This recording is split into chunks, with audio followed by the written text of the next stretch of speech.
I would just want to know, is there anyone who has read this law before? Whether it was ever in the scheme of your secondary classes? Anyone? You're likely to hear of this law in class 11 for sure, but anyone who knows it beforehand? Anyone? Yes? We've done this in school. Huh? We've done this in school. Class 11 obviously. Could you state it for me? When two elements react, they form compounds where the elements are present in ratios which bear simple whole number, in simple whole number ratios bearing to one another. Alright, fine. That will do. That's going to do. If there are two elements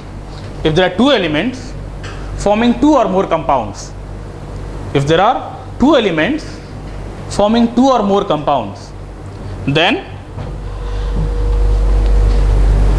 the ratio of weight of one element, the ratio of weight of one element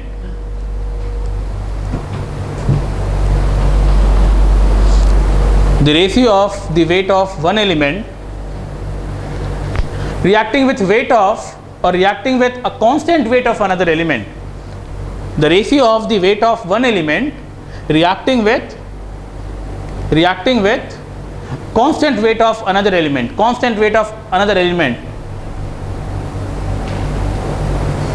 is going to be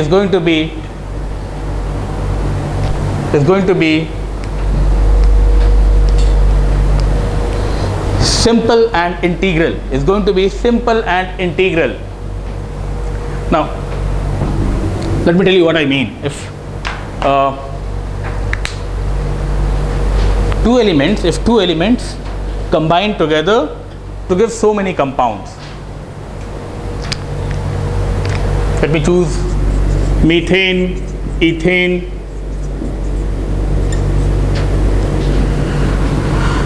maybe ethene and ethyne. You'll know about their structure and their nomenclature later on, but this is about 4 hydrocarbons of carbon, formula of 4 hydrocarbons. So carbon and hydrogen reacting among themselves. Now carbon and hydrogen weight ratios are 12 gram with how many grams of hydrogen? 4 grams. Here 24 grams with how many grams? Here 24 grams with how many grams? 4. And here 24 grams with how many grams? Okay. If I talk of a constant weight of carbon which is 12 grams, then hydrogen reacting with 12 gram of carbon in different molecules has to be in ratio 4:2, 3:2, 2:1. The ratio of weight of hydrogen, I repeat, the ratio of weight of hydrogen with 24 grams it's 6 grams, so certainly with 12 grams it has to be 3 grams. 24 grams with 4 grams or 12 grams with 2 grams. So with a constant weight of carbon which is say 12 grams, the mass of hydrogen reacting in different compounds is in the ratio 4:3:2:1. Now certainly all of you find this ratio simple.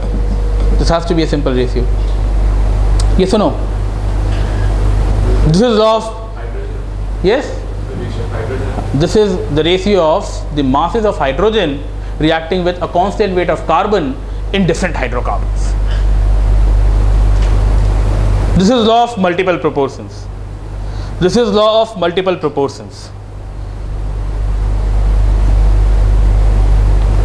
Let me give you one more illustration over this.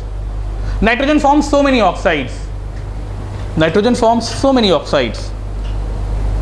How they are formed, how they are used, interesting stories about their preparation, utilities, and so many things in different inorganic classes. For the time being, 5 oxides of nitrogen, the most common 5 oxides of nitrogen have to be say N2O, NO, N2O3 and N2O4. Now N2O4 is the dimer form of NO2. What is the color of NO2? That is brown. You heat a nitrate, most of the nitrates on heating give you nitrogen dioxide. And the fifth one? N2O5, nitrogen pentoxide. N2O5, in a given inorganic class, I'll tell you how do you prepare them, structure of all of them. To begin with, say I'm talking of 5 oxides of nitrogen. So nitrogen and oxygen are forming 5 compounds. Now let me have the ratio of nitrogen and oxygen in the 5 compounds. Now atomic weight of nitrogen is 14. So 2 atoms, 28 units. Oxygen is 16. So it's 28 units of nitrogen with 16 units of oxygen. In nitrogen it's 14 versus 16. Now here I guess it is 28 versus 48. Now here it's 28 versus 64, and here it's 28 versus 80. Now let me have the constant weight of nitrogen selected as 28 grams. With a fixed weight of nitrogen 28 grams. With a fixed weight of nitrogen 28 grams. Now if I take nitrogen 28 grams, here oxygen would become 32 grams. 14 grams with 16 grams. So with 28 grams it has to be 32 grams. You realize how easy the chemistry classes are going to be. It's 16 into 2, 16 into 3, 28 divided by 14. So, and I hope all of you are understanding this, that if 14 grams is reacting with 16 grams, then 28 grams would react with, all of you are comfortable with this. So, with a constant weight 28, the 16 is going to become 32. With a constant weight of nitrogen, which is 28, the ratio of the masses of oxygen in different oxides is 16 is to 32 is to 48 is to 64 is to 80, 1 is to 2 is to 3 is to 4 is to 5. Don't worry, most of the times now I would be giving you the illustrations in a given order. When you do it of your own, you might get a ratio 2 is to 4 is to 3 is to 1 is to 5. When I'll be doing it for you, I'll be always presenting it in a more ordered way. But this is what law of multiple proportions stands for. With a constant weight of nitrogen 28, the masses of oxygen are 1 is to 2 is to 3 is to 4 is to 5. And is this ratio simple or difficult for you? People who are not responding are confused over this question. 1 is to 2 is to 3 is to 4 is to 5. This ratio is simple or difficult for you? Simple? Sure? So this was all about law of multiple proportions. Yes, I can tell you about so many hydrocarbons which would not believe in this, but let's do it a little later on. Don't expect me to be this sweet and this easy upon you every time. In the beginning, I'm always going to be more always going to look more friendly, and I'm going to teach you simple little things. Later on, very quickly, I'll tell you a rule, and again, I'll take your confidence away from it. It will take me one illustration to prove this rule utterly wrong. For the time being, let's learn it before unlearning it, or before knowing the drawbacks of it. So many hydrocarbons, this law is going to prove so stupid, so wrong. Let's move on. Fourth law is going to be law of reciprocal proportions. Law of reciprocal proportions. Can rub this again? These two illustrations were all right for you? To understand things? Law of reciprocal proportions. Law of reciprocal proportions.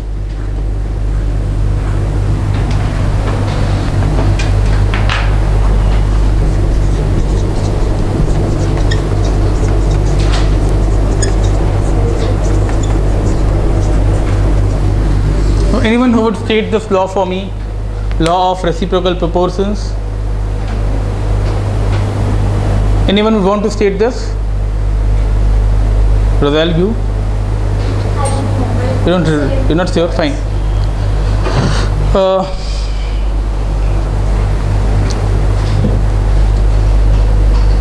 Again, most of the times now my intent will not be to, I never do this deliberately, but it's going to happen by default. Most of the times now I'll not be willing to give you a school friendly definition or an exam friendly definition. Most of the times I would define a law which is the weights would be defined and it's easier to understand and apply it. Obviously, for a definition or law to be produced in a school exam answer sheet, you would refer to teacher's notes or a school note. Don't blame me for that if you say that, sir, I gave you the rule. I absolutely produced the definition which you gave to me and I got a 0 for that. So I'll always define it in the way which I feel it should be given to you. In any case, these are like very elementary things. Later on you'd realize this when you analyze a few compounds. When you analyze a few compounds, or rather, instead of stating this law, now let me give you a particular situation. I have 3 compounds: methane, carbon dioxide, and say water. Now, the ratio of weights of carbon, hydrogen, how many grams of carbon per molecule, per mole of molecules? 12, with hydrogen which is? Here 12, with oxygen which is? 32. Now, with a constant weight of an element, the ratio of the weights of different elements, with a constant weight of an element, the ratio of the weights of different elements, with a constant weight of an element, the ratio of the weights of different elements combining is either the same or simple multiples, submultiples, or simple multiples, submultiples of the ratio when they react among themselves. See, this ratio is, I'll repeat it, don't worry. Look here, with 12 grams of carbon, it's 4 grams of hydrogen versus 32 grams of oxygen. Now, the ratio of the weights of hydrogen and oxygen reacting with a constant weight of carbon has to be 4:32, 1:8 for that reason. Now, in water, the ratio of hydrogen and oxygen is 2:16, which is exactly as 1:8. Understand me? Now, this law states that the ratio of the weights of different elements, combining, reacting with a constant weight of a given element. The ratio of the weights of different elements reacting with a constant weight of a given element, the ratio of the masses is either the same or multiples, submultiples of the ratio of the masses when they combine among themselves. The ratio of the masses of elements reacting with a fixed weight of a given element is either going to be the same or multiples, submultiples of the ratio of the masses when they react among themselves.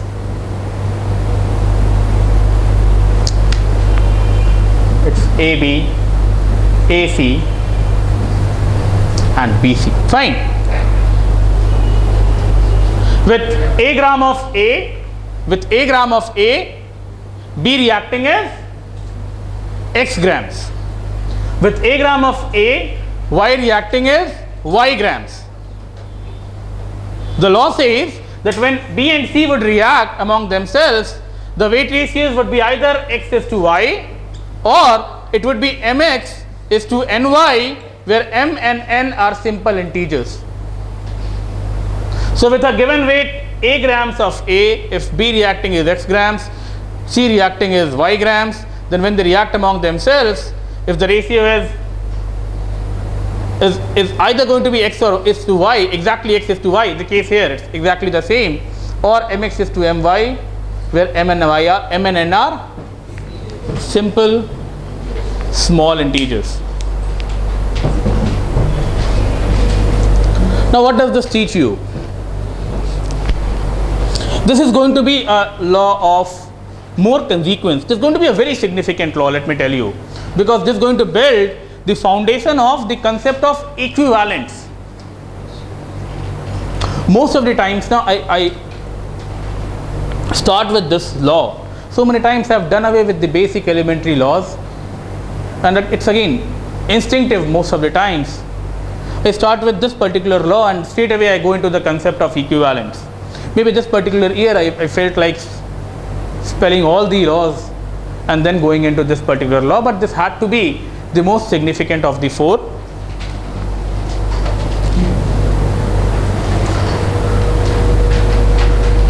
Now so many times now you'll have to relate to the chemical reactions. I know it's not going to happen overnight, but getting solutions of the problems is always going to be the easier task. Once you see hydrogen and oxygen reacting with a given weight of carbon in a given ratio, and they are again respecting this ratio, when they are reacting among themselves, don't you think that there is a common understanding between different elements? Don't you think there is a common understanding between different elements? Now realize, different elements reacting among themselves to give innumerous number of compounds, and study of all those compounds is going to be inorganic chemistry. All right. So maybe once you see a law like this, you'll want to relate to this law in a sense that you'll feel that, I repeat, when hydrogen and oxygen are reacting with a given weight of carbon in a given ratio, and once they are reacting among themselves, they feel like respecting this ratio, although all the three are so independent compounds, all the three are so different compounds.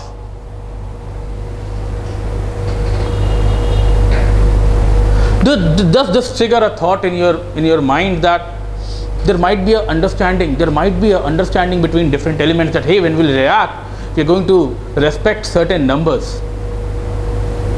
Do you people understand me? जो ratio में hydrogen oxygen यहाँ पे carbon के साथ में react कर रहा है, absolutely same ratio is the ratio when it's combining among themselves. So now this might lead you to a thought that there are like combining potential. There is like a combining potential of different elements, and it's going to react or combine according to its potential. So obviously, if you assign a parameter like combining or reacting potential, you'd want to see it in that way. कि combining potential at different elements का. That is why these ratios are very closely related, or are actually the same once I'm talking of the same set of elements. So that could be one way of understanding it, which is the combining potential or the reacting potential of different elements. Another philosophical way of looking at these results is, and there could be so many illustrations. Another philosophical way could be, and be very attentive over it, that three different independent compounds. Why did the two elements, hydrogen and oxygen, need to respect a ratio which was observed in two different compounds when they combine among themselves to form a neutral compound? So this might again trigger a thought in you that maybe the different elements have an understanding between themselves. Centuries and centuries ago, they might have had a meeting, and they would have decided that henceforth, whenever we combine to give innumerous number of compounds in millions of years, we're always going to follow these mass ratios. And now we'll look for those mass ratios, because if I get to know about these magic numbers, these weight ratios in which they are likely to combine, it might lead me, or I might do away with so many unnecessary experimental observations. Because then, once I know about these weight ratios in which they are likely to react, I might start predicting instead of doing experiments every time. Very basic difference between science like physics and chemistry is, most of the times in physics you have a law, and then you do things, you have experiments to prove that law. In chemistry it's always the reverse.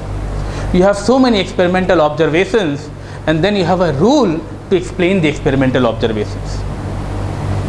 Again, you are going to relate to this maybe once you mature a little more over the subject. In chemistry, it's never that a law is written and then you are going to justify it. Although you might end up studying it in this way in different sources, even in different classes, but most of the times a rule is coded, a rule is given in chemistry following experimental observations. All right.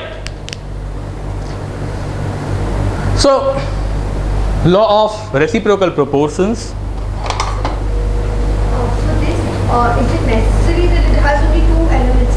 Can the compound have more than 2 elements? Yes, it's going to be, you can certainly increase Like its dimensions. hydrogen and oxygen. Can I have some other element reacting with carbon? to form It can include some of the most commonly known elements. I can certainly extend this illustration to beyond any thoughts of your imagination. I can give 50 different compounds, and I'll show you that the weight ratios are so closely related. Okay, so it's not going to be limited to a few elements. It's going to be eventually respected by almost all of the common elements. I get back to this thought of mine that maybe the different elements have an understanding among themselves that whenever we are going to combine, we are going to respect certain weight ratios, and it's just about time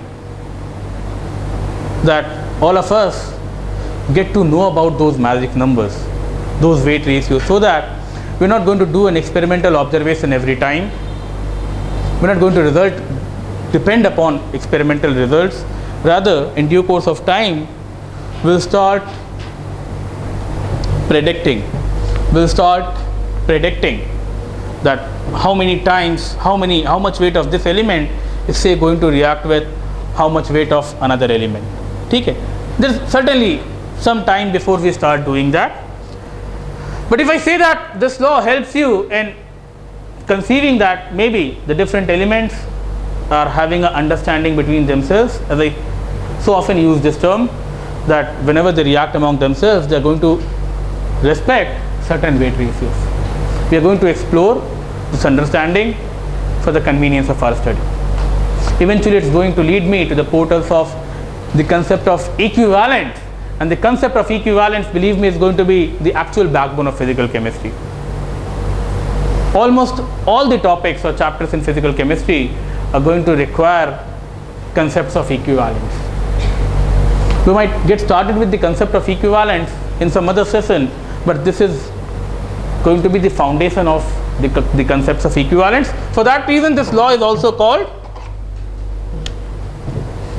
the law of equivalent proportions. The law of equivalent proportions,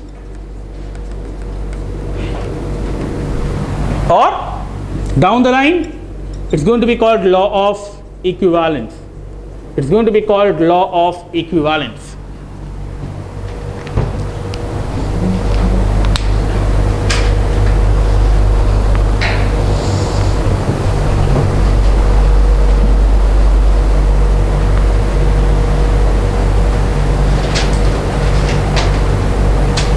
Now, before I tell you about a few more rules or a few more situations, a few more illustrations, is this fine with you, or you'll want one more illustration on this? You happy with this?